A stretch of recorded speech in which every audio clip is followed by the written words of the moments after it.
नमस्कार, जागरण बिजनेस में आपका स्वागत है। मैं हूं नीरज सेठी। आज जो बाजार है अच्छी खासी जो है हरे निशान में कारोबार करता हुआ नजर आ रहा है। अगर मैं निफ्टी की बात करूं तो निफ्टी जो है 162 अंकों के साथ 25,856 पर कारोबार कर रहा है। इसके अलावा बैंक निफ्टी की अगर बात की जाए तो यहां भी अच्छा खासा उछाल देखने को मिल रहा है 517 अंकों का, और ये जो है 60,638 के आसपास कारोबार करता हुआ दिख रहा है। इसके अलावा सेंसेक्स की अगर बात की जाए तो सेंसेक्स में भी करीब करीब आधा फीसदी का उछाल देखने को मिल रहा है। 473 अंकों के साथ सेंसेक्स इस वक्त 84,000 के पार कारोबार करता हुआ नजर आ रहा है। इसके अलावा फिन निफ्टी की बात की जाए तो यहाँ भी अच्छा खासी तेजी देखने को मिल रही है। इसके अलावा बैंक के जो बाकी जो शेयर्स हैं उसमें भी काफ़ी पॉजिटिव देखने को मिल रहा है। ये जो पूरी की पूरी कवायद है आज बेसिकली 3 से 4 कारण है जिसकी वजह से सामने आ रही है। और अगर इनकी बात की जाए तो इंडिया यूएस ट्रेड डील का जो फ्रेमवर्क था वो अब जारी हो चुका है और इसकी वजह से बाजार में एक पॉजिटिव रास्ता आता हुआ नजर आ रहा है। इसके अलावा एसबीआई के जो नतीजे थे Q3 के वो भी काफ़ी पॉजिटिव रहे हैं, और जो मार्केट कैपिटल जिस हिसाब से एसबीआई की बढ़ी है उससे भी बाजार में एक पॉजिटिव संकेत गया है। इसके अलावा इंटरनेशनली अगर बात की जाए तो कच्चे तेल की जो कीमतें हैं वो भी कुछ गिरी हैं जिसकी वजह से बाजार पर जो सेंटीमेंट है वो काफ़ी पॉजिटिव नज़र आ रहे हैं। सबसे पहले मैं आपका जो है इंट्रोडक्शन करवाऊंगा। मेरे साथ 2 खास मेहमान हैं। मैं उनमें सबसे पहले गौरंग शाह जी हैं जो कि हेड इन्वेस्टमेंट स्ट्रेटजिस्ट हैं जियोजित फाइनेंशियल सर्विसेज के। इसके अलावा विजय लक्ष्मी अंबाला जी हैं, फाउंडर एसएमटी यानी कि स्टॉक मार्केट टुडे। दोनों ही मेहमानों का बहुत बहुत स्वागत है। गौरंग सर, मेरा सीधा सवाल सबसे पहले आपके पास, जो मार्केट में आज हर निशान में हम देख रहे हैं कि कारोबार करता हुआ नजर आ रहा है और काफ़ी हद तक इसका जो असर है वो एसबीआई के Q3 नतीजों से दिख रहा है। आप किस तरह से देखते हैं इस आज के कारोबार को? बहुत बहुत धन्यवाद इस मंच पर आमंत्रित करने के लिए। जागरण बिजनेस के सभी दर्शकों को, आपको और विजय लक्ष्मी जी को हमारा सादर प्रणाम और शुभ दिन। देखिए, रुझान बेहतर, ट्रेड डील में जो स्पष्टीकरण थोड़ा बहुत आया है और मेरे ख्याल से आने वाले दिनों में और भी स्पष्टीकरण आएगा, उससे उत्साह बिल्कुल है बाजार में। पिछले हफ्ते शुक्रवार को जिस तरीके से बढ़त के साथ बंद दिया था उसी का रुझान आज भी हमें देखने मिल रहा है, और मेरे ख्याल से एक समय पर 500 अंक के बढ़त के साथ सेंसेक्स काम कर रहा था। करीबन 140-150 पॉइंट की बढ़त से निफ्टी कामकाज कर रहा था। उम्मीद और अनुमान यही है कि शायद अगर 25,800 के पार बंद आ जाता है आज या कल में, तो शायद ऊपर की तरफ के पड़ाव और बढ़ जाता है, जहां पर 26,000 तक के बिस्तर आपको देखने मिल सकते हैं, बशर्ते कि ये 25,800 के पार जाकर के बंद है। जहां तक नतीजों का सिलसिला है तीसरी तिमाही के इस वित्तीय वर्ष का, तो ये हफ्ता आखिरी हफ्ता है। इसके पश्चात मेरे ख्याल से निर्णायक तरीके से पर्दा गिर जाएगा तीसरी तिमाही के नतीजों पर। और अब तक जो भी नतीजे हमने देखे हैं और इस हफ्ते जो भी हम देखने वाले हैं, उम्मीद है कि कोई बड़ी निराशा नहीं आएगी, और अब तक निराशा नहीं देखी, यही सबसे बड़ा सकारात्मक संकेत है। सरकार की तरफ से घोषणाएं और अंतर्राष्ट्रीय स्तर से जो खबरें आती है उसकी प्रतिक्रिया शायद बाजार देखा। और एक अच्छी चीज ये है कि पिछले हफ्ते जो पिटाई आईटी शेयर में हुई थी वहां पर थोड़ा बहुत रुझान बेहतर दिख रहा है, खरीदारी दिख रही है। वो जो एआई टूल को लेकर के एक तांडव मचा था नैस्डैक में, उसका रुझान हम हमारे देश में भी देख रहे थे। आईटी शेयर से जुड़ी हुए क्षेत्र से जुड़े हुए कंपनियों के दाम नीचे की तरफ धराशायी हो गए थे। हमें लग रहा है कि ये निवेश लायक रणनीति लंबी अवधि के लिए कारगर साबित होगी, और सक्षम और मजबूत कंपनियों में निवेश की राय है लंबी अवधि के लिए। सर, अगर इंडिया यूएस ट्रेड डील की अगर बात की जाए तो जैसा कि कुछ दिन पहले इसका अनाउंसमेंट हुआ, अब धीरे धीरे चीजें और खुल रही हैं और परत दर परत जो चीजें सामने आने के बाद मार्केट में काफी पॉजिटिव रिस्पांस भी देखने को मिल रहा है।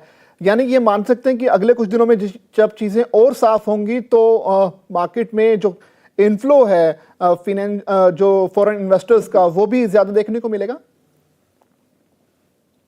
देखिए, विदेशी संस्थागत निवेशकों की खरीदारी को लेकर के मैं तो सक्षम नहीं हूं टिप्पणी करने के लिए, क्योंकि अक्टूबर 2024 से बिकवाली शुरू कर दी थी इन्होंने, और अब तक वो बिकवाली कर रहे थे। पिछले हफ्ते थोड़ा बहुत खरीदारी का रुझान देखने मिला था, तो वो कब लौटेंगे वो तो मैं उनकी बुद्धिमत्ता और विचारधारा पर छोड़ दूंगा। लेकिन वो जब बिकवाली कर भी रहे थे तब भी हमने हमारे बाजार में सेंसेक्स और निफ्टी ने एक नया सर्वोच्चम स्तर बनाया था।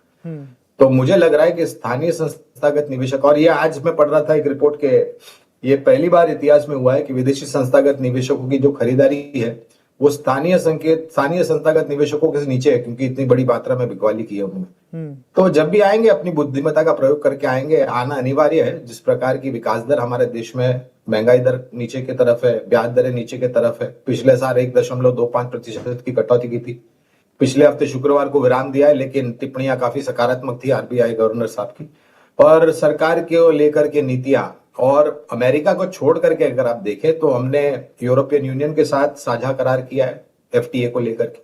उसके पहले यूके के साथ किया, उसके पहले स्विट्जरलैंड, ऑस्ट्रेलिया, बाकी खाड़ी देशों के साथ हम कर रहे हैं। तो हो जाएगा, ये भी हो जाएगा। हाँ, हालांकि ये पिछले साल से एक लटकती हुई तलवार थी, अब स्पष्टीकरण आ रहा है और मेरे ख्याल से आने वाले दिनों में ये स्पष्टीकरण बाजार को और सहारा दे सकता है।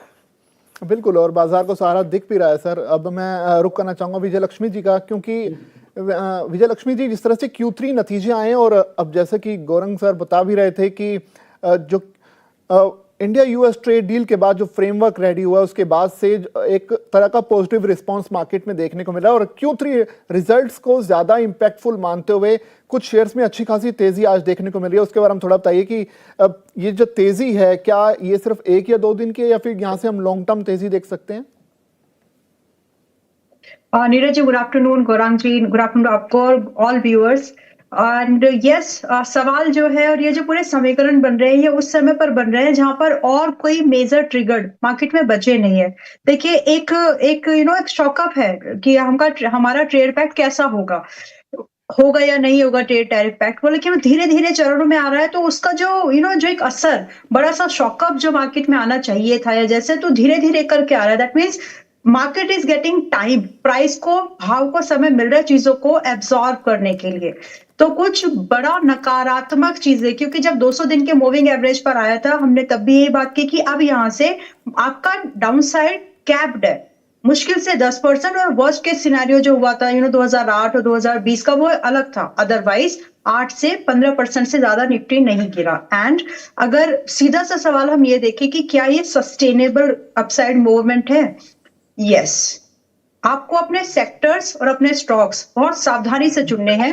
अगर आप निफ्टी को ट्रैक मान के चल रहे हो, निफ्टी इंडेक्स को अगर आप ट्रैक, एक बेंचमार्क इंडेक्स जो कि है भी, आप मान करके चल रहे हो, तो आप ये समझ लीजिए कि आपका निफ्टी इंडेक्स बाय चांस इस कभी भी, मतलब 1 महीने 2 महीने, अगर ये बाय चांस 24,200 पर आता भी है, तो वो एक बहुत ही मजबूत सपोर्ट की तरह काम करेगा। और अभी खरीदने वालों का कोई बड़ा नुकसान मार्केट निफ्टी इंडेक्स लेवल पर तो नहीं होने वाला है, क्योंकि वहां पर डाउनसाइड की पॉसिबिलिटीज बहुत कम बचती हैं। So one thing this, now sectors कौन कौन से चुनने हैं, उन सेक्टर्स में से आपको स्टॉक्स कौन कौन से चुनने हैं। मेरी नजर में एक सेक्टर बहुत ही मुझे डिफाइंड लगता है, एनर्जी समथिंग, जहां पर आप अगर आप चाहें एनर्जी पर और आपके एग्रो स्टॉक्स पर, जो एग्रीकल्चर सेक्टर से जो रिलेटेड स्टॉक्स हैं, आप उन पर, आप माइनिंग वाले स्टॉक्स पर, आप एनर्जी वाले स्टॉक्स पर अगर चाहें तो थोड़ा सा ध्यान दे सकते हैं। तो फिलहाल के लिए स्टॉक्स सिलेक्शन सेक्टर में से अगर आप पिक करें ज्यादा बेटर रहेगा, और डेफिनेटली ओवरबॉट स्टॉक्स को फिलहाल अवॉइड करिए। But yes, this is the time where you can definitely buy some value stocks जो मार्केट के सेंटीमेंट्स की वजह से बस गिर गए थे, या फिर ऐसे स्टॉक्स जो चल नहीं पाए थे क्योंकि वैसे वाले ट्रिगर नहीं मिल रहे थे, जिसमें माइनिंग स्टॉक्स है, जिसमें कि एनर्जी स्टॉक्स है। तो आप फिलहाल इन सब स्टॉक्स पर ध्यान दे सकते हैं, इन सेक्टर्स पर। विजय लक्ष्मी जी, बैंक निफ्टी की अगर बात की जाए तो 60,634 पर कारोबार कर रही है। अभी 514 अंकों की यहाँ अच्छी खासी बढ़ोतरी देखने को मिल रही है और इसमें जो बहुत बड़ा असर है वो एसबीआई के Q3 नतीजों से सामने आया है। तमाम जो बैंक्स हैं वो अच्छा खासा आज कारोबार करते हुए नजर आ रहे हैं। अब एसबीआई का तो सबको पता है कि एक मार्केट कैपिटल एक रिकॉर्ड स्तर तक पहुंच गया है। बाकी कौन कौन से बैंक्स हैं जिसमें हम गुंजाइश देख पा रहे हैं अभी आने वाले कुछ दिनों में या फिर कुछ महीनों के नजरिए के हिसाब से? तो आज की डेट में आप सेंट्रल बैंक देख सकते हैं, हालांकि दूसरा बैंक बंधन बैंक आप प्राइवेट बैंक से देख सकते हैं। हालांकि बंधन बैंक 152 पर आप लोगों के शो पर रिकमेंड किया था, 154 पर, सॉरी 154 पर, एंड 162 का टारगेट दिया गया था, वो आज ही हिट हुआ है। बट आउटलुक की अगर मैं बात करूं तो डिस्पाइट किसने अच्छा खासा प्रॉफिट दे दिया थोड़े दिन के अंदर ही, but outlook is still positive. तो अगर आप बंधन बैंक, सेंट्रल बैंक, इन बैंक्स और पीएनबी को थोड़े सस्ते दामों पर 120 के आसपास अगर आप खरीद रहे हैं, तो ये 3 बैंक्स ऐसे हैं जहां पर, और भी along with the SBI, state bank of India, ये 3-4 स्टॉक्स मुझे अभी भी इन्वेस्टमेंट के लिए ठीक ही लगते हैं। अब डिपेंड करता है कि आप अगर एसबीआई की बात कर रहे हैं तो आप 1300 से लेकर के आप 1500 का 1350 से लेकर के 1500 का टारगेट आप एक्सपेक्ट कर सकते हैं, 1 ईयर का व्यू है। बाकी बैंक्स में अगर आप ले रहे हैं तो आप कम से कम 3 महीने का व्यू लेके चलें तो 10 से 12% का फर्स्ट प्रॉफिट टारगेट, और बाकी आप उनको होल्ड करके चल सकते हैं। टाइम होगा तो हम स्टॉक वाइज बात कर सकते हैं, लेकिन ओवरऑल ये 4 ऐसे स्टॉक्स हैं जहां पर आप एक बैंकिंग में अगर आप चाह रहे हैं कि हम कौन से स्टॉक्स को पिक करें तो फिलहाल ये 4 बैंक्स अच्छे हैं। एक और बैंक आप उठा सकते हैं इसमें, कोटक बैंक। बिल्कुल, ये कई बैंक्स हैं जो कि अच्छा खासा कर भी रहे हैं। विजय लक्ष्मी जी, एक सवाल भी हमारे सामने है कि किसी ने पूछा है कि साहिल खान जो यूज़र है उन्होंने पूछा है कि जमुना ऑटो मेरे पास 451 शेयर हैं, 134 रुपए पर बाय कर रखा है। ये बताइए कि stop loss target short time 4 से 5 दिन के लिए, इसके बारे में थोड़ा सा।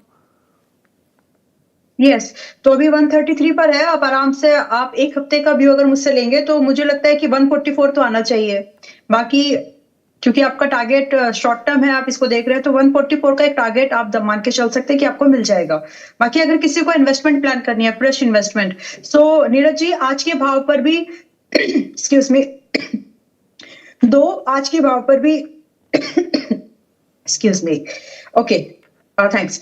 तो देखिए 133 के आसपास में है आज के भाव पर भी। अगर हम इसको, एक तो 144 के आसपास का स्विंग का टारगेट है, but if you can hold it, अगर आप इसको 3 महीने 6 महीने का एक मिड टर्म इन्वेस्टमेंट वाला टाइम देते हैं, so you can expect target little more. 150 रुपए से लेकर के 165 रुपए का भाव आपको 6 महीने के दायरे में आ जाना चाहिए। जबकि आपका जो स्टॉप लॉस है it's very capped and small, तो यहाँ से सिर्फ 120 रुपए का स्टॉप लॉस, यानी मोटा मोटा 13 रुपए का स्टॉप लॉस है, और आराम से आपको यहाँ पर 17 से 45 रुपए का टारगेट आपको दिख जाएगा। तो मेरे हिसाब से आप इसको स्विंग में लें, मिड टर्म इन्वेस्टमेंट में लें तो वो ज्यादा बेटर है। बिल्कुल, हमारे साथ शो पर गौरांग शाह भी जुड़े हुए हैं। गौरांग सर, मेरा सवाल ये कि जिस तरह से बजट में सरकार ने जिस तरह से इस बार का बजट पेश किया, उसके बाद से ये बताने के लिए काफ़ी है कि कैपेक्स पर काफ़ी जोर दिया गया, क्योंकि सरकार का जो फोकस है देश का आधारभूत ढांचा है और उसे आगे बढ़ाना ही मकसद दिखाई देता है। तो यहाँ से किस तरह से हम समझ सकते हैं कौन कौन से सेक्टर्स जो हैं आने वाले कल का, या फिर हम यहाँ यूं कहें कि आने वाले भविष्य के लिए वो सेक्टर्स हो सकते हैं जिन पर सभी की निगाहें हो सकती हैं? देखिए, बजट तो हर साल आता है और उम्मीदों की सूची लंबी हो जाती है जब भी बजट आता है। हालांकि लोग भूल जाते हैं कि माननीय वित्त मंत्री जी के हाथ में बहुत सीमित मात्रा में चीज होती है जो वो परिवर्तन कर सकते हैं। पिछले 13 साल से ये सरकार बजट पेश कर रही है और माननीय वित्त मंत्री जी का मेरे ख्याल से 9वां बजट था। और एक चीज मुझे 1 फरवरी को जब इन्होंने बजट पेश किया तो एक कंटिन्यूटी थी पिछले बजट के साथ।